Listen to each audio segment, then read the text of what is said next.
What's up, YouTube? Your boy back once again with another sport topic, and today we're going to talk some football, Houston Texans football.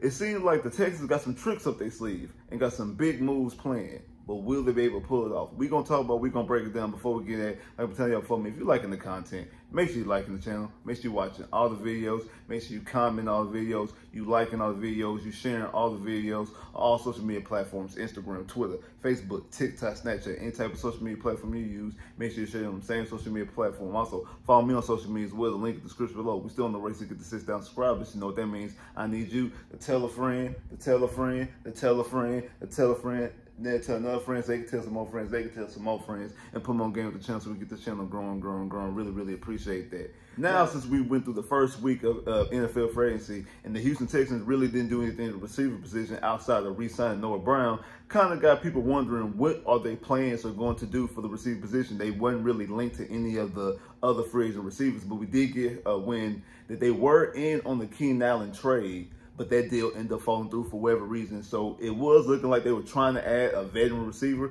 So people might have thought that we might end up going through receiver with the 23rd pick. But then they did what some people might feel is a questionable decision, moving out of the first round and picking up an extra second-round pick this year, and also a future second-round pick, and also picking up a sixth-round pick by trading out of the first round to the Minnesota Vikings. So people wondering, what are they going to do with the receiver position? Are they going to draft a receiver in the second round, or are they going to try to go out there and get a veteran receiver? So some of the speculation has occurred, and there are some receivers that potentially could be traded that might not have a value of a #1 overall pick, or a first-round pick rather. So it might be more in the Texans' favor to use seconds, thirds, fourths, something like that, to actually go out there and get these type of receivers.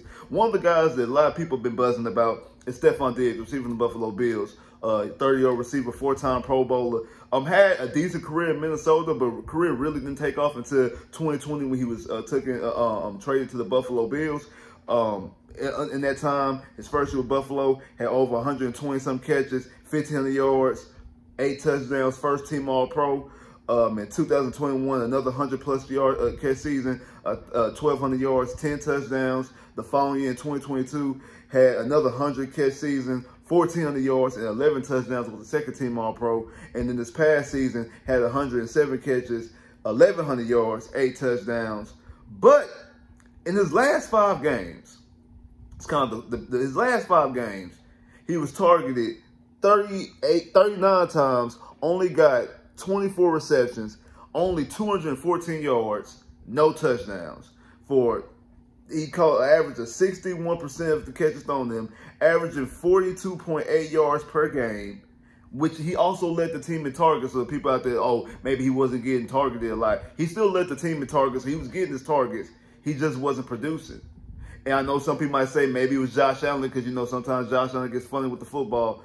Josh Allen actually had like his normal stats outside that Dallas game when Cook ran all over the Dallas Cowboys, and I think Josh Allen had like 94 yards that game. Outside that, Josh Allen was out there playing well, and it was actually during the Buffalo Bills' 5-game winning streak where they needed to win to get into the playoffs. Remember, they had to win out to get into the playoffs. So he did most of his damage. He did a little over 900 yards in the first 11 games of the first 12 games of the season. And then the last 5 is really where he didn't show up. And that's really where he did most of his complaining. I know some people might say, oh, that he's a diva and stuff like that. I don't really care about him being a diva, because most receivers outside of Andre Johnson, Calvin Johnson, and Larry Fitzgerald, most good receivers have some level of diva to them. I mean, it's different levels of diva, but some of them have a certain level of diva outside of Andre, Megatron, and Larry Fitzgerald. Pretty much every other star receiver has some level of diva to them, aspect to them. So I'm not really tripping about that. But my thing is, he's a 30-plus year receiver. He has a massive contract. Yes, he's a 4-time Pro Bowler. Yes, he's been a first-team All-Pro and the second-team All-Pro. But that's with Josh Allen. That's before, not before he went. When he was in Minnesota. When he got to Buffalo, when he became a Pro Bowler and became an All-Pro. Never did end that before he became a Buffalo Bill. And I think he might be on the downside of his career. I think when the team needed him the most, in the last 5 games of the season, only catching 61% of the footballs thrown to him, only having 214 yards and no touchdowns, To me, it's kind of alarming when you're talking about 30-year-old receiver. But you won't have to give up a first or second or third, or probably a fourth round pick. You've seen what Keenan Allen went for. So you'd probably be more in the cheaper range. Now, somebody that I think a lot of people have been talking about because he asked for a trade is T. Higgins. Now, T. Higgins is 25 years old. Now, T. Higgins, in his last 4 years, since he come to the league in 2020, he had 67 catches, 908 yards, 6 touchdowns. The following year, 74 catches, 9 yards shy of 1,100 yards. So he had 1,091 yards, 6 touchdowns. The following year, 2022, 74 catches again, had 1,029 yards and 7 touchdowns. Now, this past year, only had 42 receptions and 656 yards, 5 touchdowns. But he only played in 11 games, and he played half their 11 games without Joe Burrow.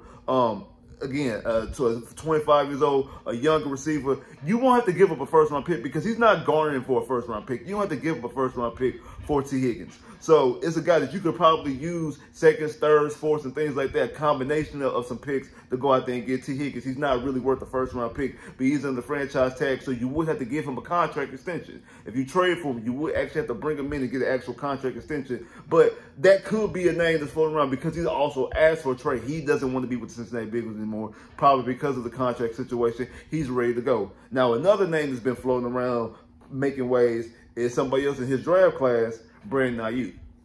Another 25-year-old receiver. In his 4 years in the NFL since 2020, he's had 60 catches, 748 yards, and 5 touchdowns. The following year, 56 catches, 826 yards, and 5 touchdowns. The year after that, 78 catches, 1,000 yards, and 8 touchdowns. And this past year, 75 catches, 1,300 yards, 7 touchdowns, second-team All-Pro. I think that he's probably worth a first-round pick. He's on the fringe area. I can see him being traded for a first-round pick, and I also can see him being traded for a collection of picks as well. I wouldn't trade for a first-round pick for him in this year's draft because of how this draft class is loaded. Now, we talking about next year. We were talking about the previous year. I would have traded the first-round pick for Brandon Aiyuk. These receivers in this draft class I think kind of hurts his value some because instead of trading for him and then you're going to have to pay him because he has 1 year left on his deal, you're going to have to give him a contract extension in the near future, or when you trade for him, obviously give him a contract extension. You don't want to be like how you did with Larry Tunsil, giving them 2 first-round picks to get Larry Tunsil, but yeah, you didn't give him a contract and then you end up having to make him the highest paid left tackle because you gave up so many assets to get him and you didn't get a contract done immediately. So you would probably have to go out there and give Brandon Aiyuk a contract. I would rather draft a receiver, so I don't know if he will be going for a first-round pick this year. I think next year, if they want to move on from him next year, he's definitely going to be worth the first-round pick. That's why I say he's on the fringe area. So what will the Texans do? Will they go after T. Higgins? Will they go after Stephon Diggs? Will they go after Brandon Aiyuk? Now, I looked up what other receivers in recent memory have been traded for. And Stephon Diggs, the guy we just talked about, in 2020 was traded from the Minnesota Vikings to the Buffalo Bills. He was traded for a first-round pick, a 5th-round pick, a 6th-round pick, and the following year's a future 4th. Tyreek Hill, who's better than all these receivers that I'm talking about and everybody on this list, he went for, in 2022, he was traded from the Chiefs and Miami Dolphins for a first-round pick, a 2nd-round pick, a 4th-round pick, and the following year, a future 4th and 6th. Then A.J. Brown traded on draft night in 2022. He went for a 1st and a 3rd. The reason why I say Brandon Aiyuk probably he's on their fringe area because Brandon Aiyuk's past 2 seasons, especially this last season, is better than any season that Stephon Diggs had in Minnesota before he was traded to the Bills, and better than any season that A.J. Brown before he was traded to the Philadelphia Eagles. And he's also had an All-Pro in that situation. Again, Stephon Diggs never had an All-Pro or a Pro Bowl till he got traded to the Buffalo Bills. A.J. Brown, I know he's had a Pro Bowl with the Titans. I think he might have 2nd-team All-Pro in the 2nd season, if I'm not mistaken. I might be wrong, but I know he was a Pro Bowl in the 2nd season. And Brandon Aiyuk was a 2nd-team All-Pro. Stephon Diggs never had those accolades. Again, I will go after either T. Higgins or Brandon Aiyuk because of the age. Both of them 25 versus Stephon Diggs being 30. Stephon Diggs, when he was traded, he was 26 when he was traded from from the Vikings to the Bills. So I don't really want to trade for a 30+ year receiver. I know they were trying to trade for a 31 receiver in Keenan Allen. It seems like in that deal ended up falling through. Now, what draft compensation do the Texans actually have to possibly move and get one of these players? Now, they have 2 second-round picks, a 3rd-round pick, 2 4th-round picks. Now, they have the 10th pick in the 2nd round, which is pick 42. They have the 27th pick in the 2nd round, which is pick 59. They have the 22nd pick in the 3rd round, which is pick 86. They have the 23rd pick in the 4th round, which is pick 123. And they also have the 27th pick in the 4th round, which is pick 127. They have a 6th-round pick. They got 3 7s in this draft. And then next year, they have obviously their 1st-round pick. They got 2 seconds. They have a 3rd. They have a 4th. Obviously got their 5th and their 6th. And also a 7th in next year's draft. So what will actually be used to get one of these players? Now, I mean, if you just think about it, Stefon Diggs is going to be the cheapest. He's a 30-year-old receiver, possibly on the decline because of like I said, the last 5 games, only 20 yards and 0 touchdowns, and only catching 61% in the last 5 games of the regular season. So might possibly be on decline. Also has a massive contract, if I'm not mistaken. I think he's the 4th highest receiver. Oh no, actually, because Wichita just got paid, so he's like he's the 5th highest paid receiver as it stands right now, and he still has another 3 years left on his contract, which is a massive contract. Now, again, I think the final year of his deal is not guaranteed. You actually save money by cutting him, according to the cap hit. Like the money that he makes versus his dead money is actually cheaper. So you actually do better by moving on from him off that last year. So really, that last year is really null and void, but still on the contract for the next 3 years, if I'm not mistaken. So I think he would definitely be the cheapest, the cheap option. It seems like him and Buffalo really bumping heads. I think Buffalo wants to get rid of him. It looks like Buffalo wants to get a receiver anyway. They just lost Gabe Davis. So I do think that he would possibly be the cheapest option. You're probably talking about one of the 4s, maybe a 4 and a future 5 or something similar to that, or maybe a 4 in the future 6 or something like that. So obviously he would be the cheapest of the options. I think Brandon Aiyuk is the more expensive because, like I said, I think Brandon Aiyuk is a fringe 1st-round pick guy because the season he's had this last year, catching 1,300 yards, 7 touchdowns, 2nd-team All-Pro, is better than any season that Stefon Diggs had before he was traded, and A.J. Brown before they were traded, when they were traded from Minnesota to Buffalo and from Tennessee to Philly, and both of them went for 1st-round picks and other things. So I think Brandon Aiyuk would definitely garner a 1st-round pick. But the only difference is I think what hurts him in that regard this year is because how loaded the draft is.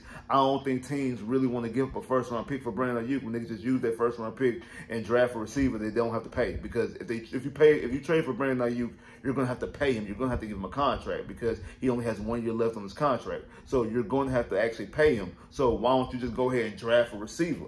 So I feel like that actually will hurt his trade value as far as giving the #1 pick, giving the 1st-round pick rather. T. Higgins, if you look at his production, it's good, solid production, but it doesn't really garner giving up a giving up a 1st-round pick. It's kind of similar to Stefon Diggs, but like I just said about Brandon Aiyuk, this draft class I do think kind of hurts his value some. Also, you already know that they want to part ways. Like he's the man to trade. He's being very, very vocal. The franchise tag, so you're going to have to actually pay him. You've seen the Houston Texans clear up salary cap space. They're cleaning up for something, either to give one of these guys a contract or to take on Stefon Diggs' contract. I think T. Higgins, you could possibly give up a 2nd-round pick because you got 2s. You got 2 2s. Give up 1 year 2nd-round picks and then possibly give up either a future 3rd and a 4th or something like that. Possibly give up. You got 2 2s and 2 4s. I can see you giving up a 2nd-round pick and 1 year 4th-round picks, and then possibly giving up a future 4th-round pick or something like that. Maybe your 2nd-round pick and your 3rd-round pick and the future 5th or something similar to that. I can see that being the case. So in essence, that means you would have traded a 4th. I mean, you would trade your 1st-round pick, 1 year 4s, possibly a 3rd, and got back T. Higgins and a 2nd-round pick. That would kind of be the move because you would use that 4th. You would use that 1st-round pick, and actually.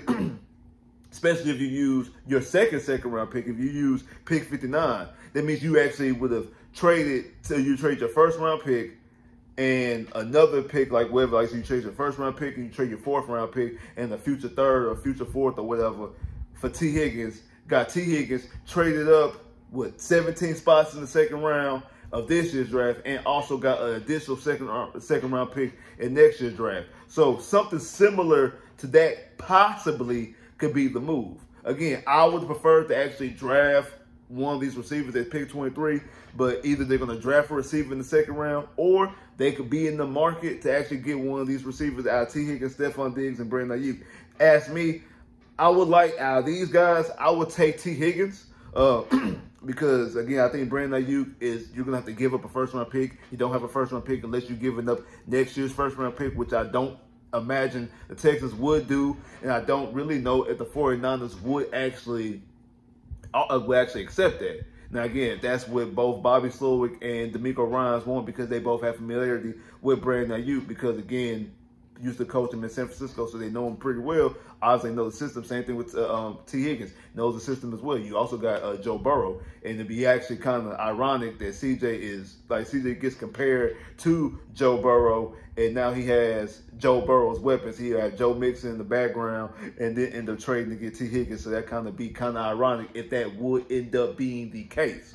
So, it's just kind of funny if that actually would be the actual case, if that actually would happen. But like I said, me personally, like T. Higgins, I mean, he has a huge catch rate and an accurate quarterback like C.J. Stroud, able to put the football in where T. Higgins will catch the football all over the place. But you would have to give him a contract. So that also, and then you just, Nico's coming up as well. So trade for one of the receivers and then end up giving him a contract. How would Nico feel about that? So, I mean, a lot of things can end up happening. I don't know exactly what the Texans are really going to do. Don't really know what their mindset is. They really threw a huge monkey wrench in the whole plans by trading back.